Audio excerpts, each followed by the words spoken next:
Hello friends, एक बार फिर स्वागत है आपका अपने YouTube channel serious NP mathematics पर। फ्रेंड्स, आज के इस वीडियो में हम लोग क्लास 10th में मैथ का चैप्टर नंबर 5 समांतर श्रेणी पढ़ने वाले हैं। ठीक है, तो इस चैप्टर का ये फर्स्ट पार्ट है। इस पार्ट में हम लोग एक्सरसाइज की कोई बात नहीं करेंगे, लेकिन हाँ, आपके एक्सरसाइज 5.1 का पूरा निचोड़ आपको इस वीडियो में मिल जाएगा। अगर ये वीडियो आप लोग लास्ट तक देखते हैं तो आगे का कोई भी वीडियो मुझे बनाने की कोई आवश्यकता ही नहीं है, क्योंकि इस तरीके से कॉन्सेप्ट आपका क्लियर करवाऊंगा कि पूछो ही मत।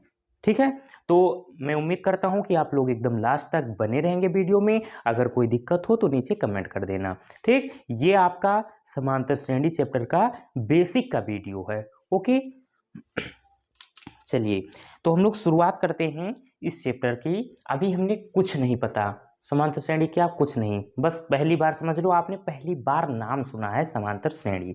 ठीक है, इंग्लिश में बोलते हैं इसे अर्थमेटिक प्रोग्रेशन। अब श्रेणी क्या होती है, पहले हमें तो पढ़ना है समांतर श्रेणी, तो पहले समांतर श्रेणी से परिचित हो जाएं। ठीक है, चलिए, तो श्रेणी क्या होती है कि जिसका प्रत्येक पद किसी विशेष नियम या प्रतिबंध द्वारा व्यवस्थित हो। ठीक है, चलिए, मतलब अभी आपको क्लियर होगा। जैसे लिखा हुआ है आपका 3, 5, 7, 9, 11 ... ठीक, अब देखो, ये आपकी एक श्रेणी है। क्या है? श्रेणी। ये एक कंडीशन फॉलो करके लिखी गई है। वो कंडीशन क्या है? देखो, 3, इसमें हमने 2 जोड़ा 5 हो गया, फिर 2 जोड़ा 7, फिर 2 जोड़ा हमने 9, फिर 2 जोड़ा 11, फिर 2 जोड़ेंगे 13, फिर 2 जोड़ेंगे 15। ऐसे ऐसे, मतलब इसमें कंडीशन क्या फॉलो हो रही है, हम 2 जोड़ते चल रहे हैं। ठीक है, चलिए, ऐसे मान लो लिखा हुआ है आपका 4, 8, 16, 32, ऐसे ऐसे। देखो, अब इसमें देखो क्या हो रहा है, 4, 8, 16, 32। अब इसमें कौन सी कंडीशन फॉलो हो रही है? इसमें हम अगर देखें तो इसके प्रत्येक पद में 2 से गुणा हो रहा है, 2 से मल्टीप्लाई हो रहा है। ठीक है, देखो, 4 में 2 से मल्टीप्लाई करोगे, गुणा करोगे तो 4 दूनी 8, 8 में 2 से करोगे 8 दूनी 16, 16 में 2 से करोगे 32। कंडीशन फॉलो हो रही है। ठीक है, तो आपकी ये भी एक श्रेणी ही हुई। अब मान लो लिखा हुआ है 1, 1/2, 1/3, 1/4, 1/5 ... इसके बटे में भी मान लो 1। अब इसमें देखो, ये आपका भिन्न के रूप में लिखा हुआ है, लेकिन इसमें भी कंडीशन, कोई ना कोई कंडीशन है। क्या? देखो, इसका हर जो है वो एक एक बढ़ते जा रहा है, पहले 1, फिर 2, 3, 4, 5, ऐसे ऐसे। ठीक है, तो ये सब आपकी श्रेणी कहलाती हैं। ठीक है, अब देखो, हमें क्या पढ़ना है, हमें तो समांतर श्रेणी पढ़ना है। तो श्रेणियां तो बहुत सारी होती हैं, कहा ही नहीं जा सकता। क्या? अनंत बोल सकते हो आप। क्यों? क्योंकि जैसे आपने इसमें, हमने क्या 2 ऐड किया तो ये एक श्रेणी बन गई। आप अगर उसमें 3 ऐड करोगे तो कोई नई श्रेणी बनेगी। जैसे अगर हम बात करें 3, इसमें 3 ऐड करें, 6, 9, 12, ऐसे ऐसे। अब सब में देखो कितना 3 ऐड कर रहे हैं हम लोग, 3 जोड़ रहे हैं, तो एक नई श्रेणी बन गई। आप जैसे हम लोग इसमें 2 से गुणा कर रहे हैं तो एक श्रेणी बन रही है, आप उसमें 3 से गुणा कर दो दूसरी श्रेणी बन जाएगी, 4 से गुणा कर दो दूसरी श्रेणी बन जाएगी। तो हम बोल सकते हैं कि श्रेणियां अनंत होती हैं। लेकिन हमें क्या पढ़ना है, हमें तो समांतर श्रेणी पढ़ना है। तो समांतर श्रेणी देखो, अब अच्छा, इसका थोड़ा मैं बता दे रहा हूं इसमें कौन कौन सी श्रेणी। मान लो ये आपका, देखो, पहले इसका बात करें, फर्स्ट।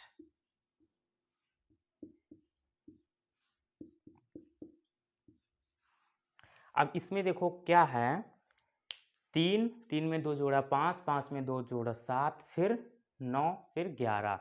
इसमें अगर हम देखें तो इसका जो अंतर है वो समान है, मतलब 2 का अंतर है, तो हम इसको बोलते हैं समांतर। अब यहां से देखो, समांतर श्रेणी, नाम से ही आपको पता चल जाना चाहिए, समांतर, समान अंतर, मतलब इस श्रेणी में अंतर जो है वो समान है। कितना? 2-2 का अंतर है। तो इसको हम क्या बोलेंगे? समांतर श्रेणी। अगर इसकी परिभाषा की बात की जाए तो समांतर श्रेणी की परिभाषा कि ऐसी श्रेणी जिसमें प्रत्येक पद अपने से पूर्व पद में एक नियत संख्या जोड़ने से बनती है, समांतर श्रेणी कहलाती है। एक बार फिर से सुनो, ऐसी श्रेणी जिसमें प्रत्येक पद अपने से पूर्व पद में एक नियत संख्या जोड़ने से बनती है, समांतर श्रेणी कहलाती है। जैसे देखो मैंने क्या कहा, ऐसी श्रेणी जिसमें प्रत्येक पद, ये जो श्रेणी है इसकी सभी संख्याओं को, ये 3 5, इसको हम पद बोलते हैं। क्या बोलते हैं? पद। इंग्लिश में टर्म कहते हैं, TERM, टर्म। हिंदी में पद बोल देंगे, ठीक है। अब इसमें पद की ये अगर बात करें तो ये आपका पहला पद, दूसरा पद, तीसरा, चौथा, पांचवा, ऐसे, ठीक है।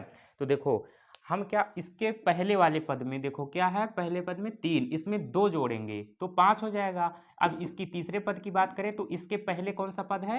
ये 5, इसमें 2 जोड़ेंगे तो 7 हो जाएगा। तो परिभाषा क्या कहा मैंने? ऐसी श्रेणी जिसमें प्रत्येक पद अपने से पूर्व पद में, देखो अपने से पूर्व पद में एक नियत संख्या, नियत मतलब एकदम जो अगर 2-2 ऐड हो रहा है तो सब में वही 3-3, तो सब में 3-3 ऐड हो, जोड़ने से बनती है, समांतर श्रेणी कहलाती है, ठीक है। अब इसमें बात की जाए तो ये कौन सी श्रेणी है? इसे हम लोग बोलते हैं गुणोत्तर श्रेणी, क्योंकि इसमें गुणा हो रहा है। तो हम इसको क्या नाम देते हैं? गुणोत्तर श्रेणी। गुणोत्तर श्रेणी। और इसको हम बोलते हैं हरात्मक श्रेणी, क्योंकि हर में कुछ हो रहा है ना कार्रवाई। इसको हम बोलते हैं हरात्मक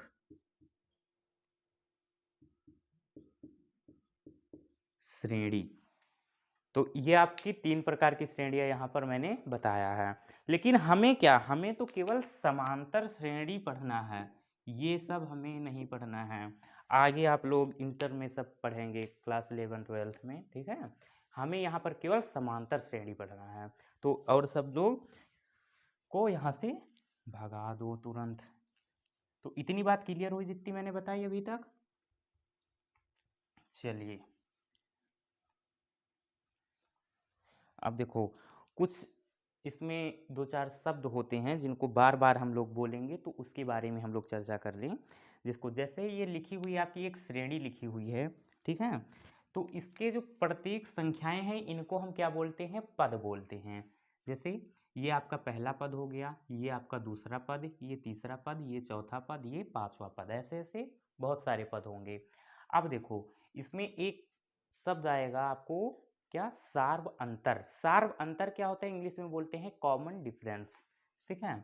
सार्व अंतर, सार्व अंतर इंग्लिश में बोलते हैं कॉमन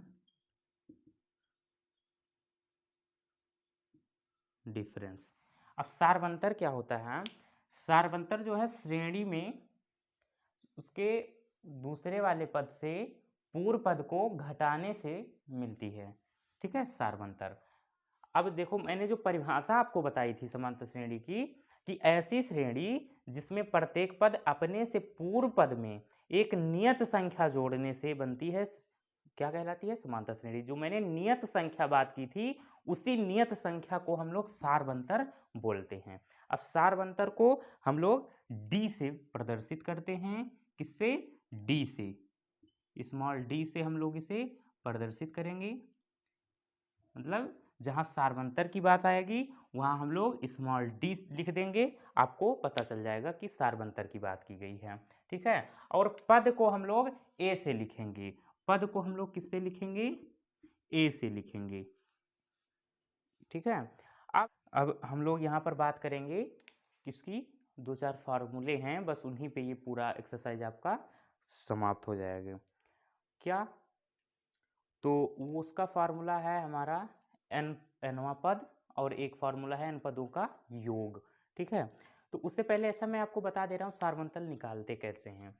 देखो जैसे ये लिखा हुआ है आपका 5 3, तो दूसरे वाले पद में से पहले पद को घटाने पर हमें सार्वंतर मिल जाता है। जैसे इस श्रेणी का सार्वंतर अगर निकालें तो सार्वंतर आपका डी जो होगा वो 5, दूसरा पद क्या है आपका 5 माइनस 3, क्या मिला 2, ठीक है। और चाहे जहां आप उसके पहले वाले पद से माइनस करोगे आपको सेम मिलेगा।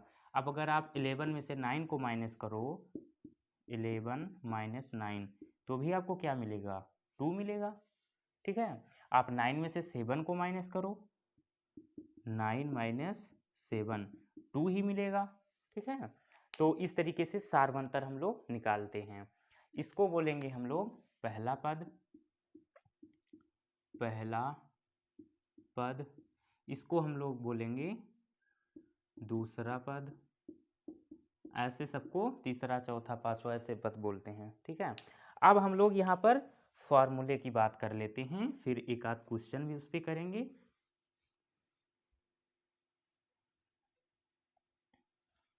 तब बढ़िया से क्लियर होगा आपको। चलिए, एनवा पद, फर्स्ट फार्मूला आपका है एनवा पद। एनवा पद, अब एनवा पद का फॉर्मूला इसको हम लिखते हैं ए एन से, ठीक है। ये होता है आपका a plus n minus 1 into d. ये आपका एनवा पद का फॉर्मूला है जो आप लोग को लर्न होना चाहिए।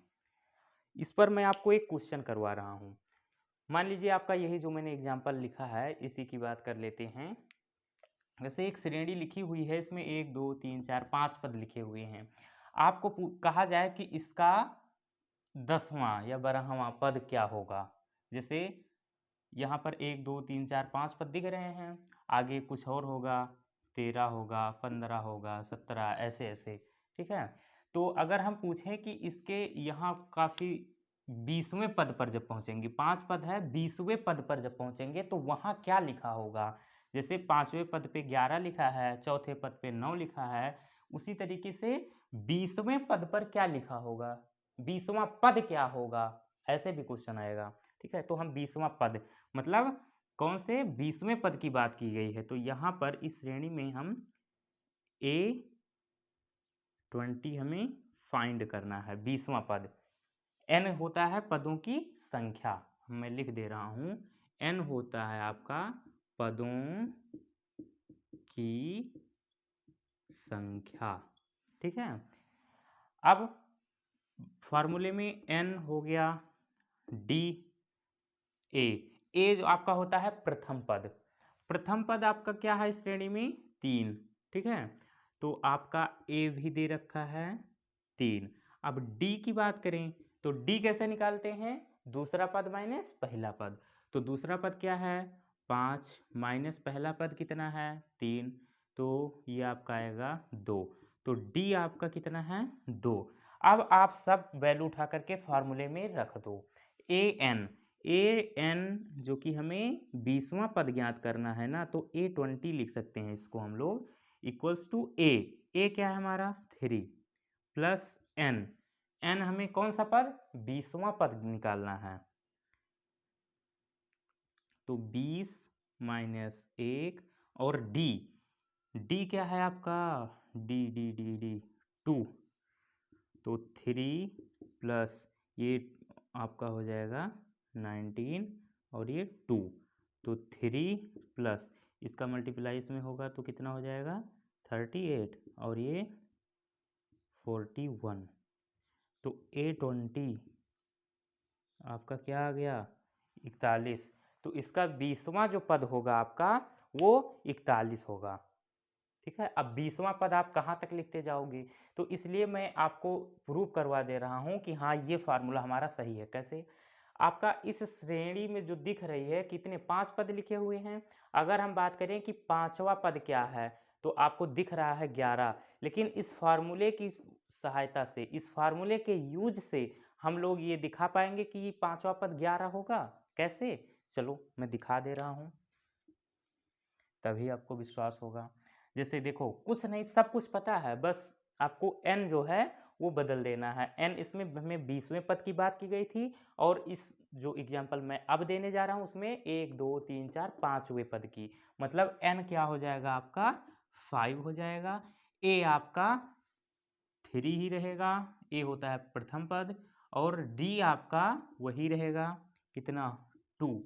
तो a 5 क्या होगा आपका a plus n minus 1 into d, ये फार्मूला हो गया, सारी वैल्यू पुट कर दो। a 3 प्लस n कितना 5 माइनस 1 इंटू डी कितना 2, तो ये 3 प्लस 5 में से 1 माइनस किया 4 और इंटू 2, तो ये आपका 3 प्लस 4 2 जा 8, और 8 और 3 11, तो A5 आपका कितना आ गया 11, मतलब पांचवा पद कितना है 11। देख लो पांचवा पद 11 है कि नहीं है, श्रेणी में पांचवा पद 11 दिख रहा है। ठीक है, तो इस तरीके से आप लोग कोई भी पद बोले, 1000वां पद 100वां पद, आप तुरंत बता सकते हो इस फार्मूले की सहायता से। ठीक है, ये तो मैं आपको बस वैसे बता दिया। अभी जब एक्सरसाइज में हम लोग आएंगे तो बढ़िया से ढेर सारे क्वेश्चन करेंगे, अगर कोई डाउट होगा तो वहाँ क्लियर हो जाएगा। तो इसका अगर आप स्क्रीनशॉट लेना चाहें तो लें, फिर हम यन पदों के योग की बात करने वाले हैं। ले लिया, चलिए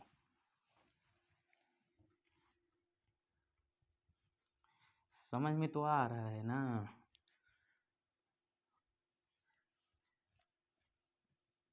चलिए अब हम बात करेंगे n पदों के योगफल की। n पदों का योगफल, इसको हम लोग Sn से लिखते हैं। इसका फॉर्मूला है आपका n/2 2a plus n minus 1 into d, ये फार्मूला है आपका। ठीक है, आपको ये फार्मूला लर्न होना चाहिए। ठीक है, चलिए तो हम इसी क्वेश्चन से, इस फार्मूले से रिलेटेड भी एक क्वेश्चन करवा दे रहे हैं। अब जैसे इसमें कहा जाए, मैं बहुत ही छोटा क्वेश्चन ले रहा हूँ, बहुत ही छोटा, इतना सा। जैसे कहा जाए n पदों का योगफल, n क्या होता है पदों की संख्या होती है। अगर कहा जाए प्रथम 5 पदों का योगफल क्या होगा, तो मतलब n क्या होगा आपका 5 क्या 4 बात कर लो, 4 5 भी ले सकते हो, कोई दिक्कत नहीं है, जो आपकी मर्जी।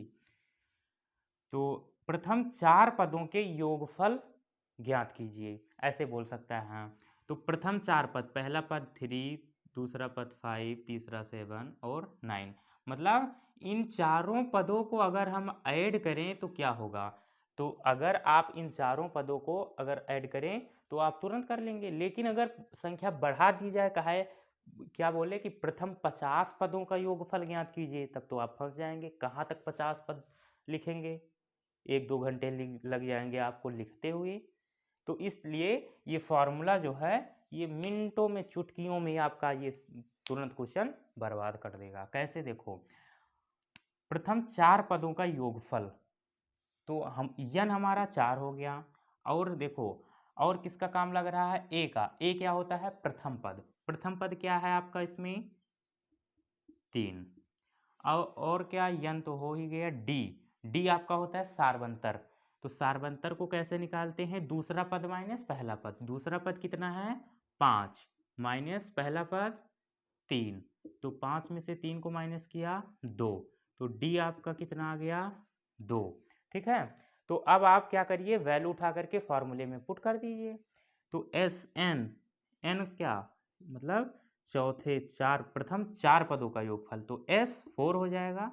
n, n कितना 4/2, और 2a, 2 इंटू a कितना है 3 प्लस n माइनस 1, n कितना है आपका 4 माइनस 1 इंटू डी कितना है 2, सॉल्व कर लो। ये 4/2, ये 2 हो जाएगा, और 2 3 जा 6 प्लस 4 में से 1 माइनस किया 3, और 3 का 2 में मल्टीप्लाई, तो 3 2 जा 6, तो 2 और 6 और 6 12, तो 12 2 जा 24, मतलब S4 आपका 24, मतलब प्रथम 4 पदों का योगफल 24 होगा। अब 4 पद दिख रहे हैं तो हम इनको ऐड कर लेते हैं, देखते हैं क्या 24 आता है। तो देखो 5 और 3 8, 8 7 15, 15 और 9 24। इसका मतलब चारों पदों को अगर हमने ऐड किया तो 24 आया, और फार्मूले का यूज करके हमने फाइंड किया तो भी 24 ही आया। ठीक है, तो इस तरीके से आपका ये फॉर्मूला भी क्लियर हुआ। आप लोग इसका स्क्रीनशॉट लीजिए। ले लिया?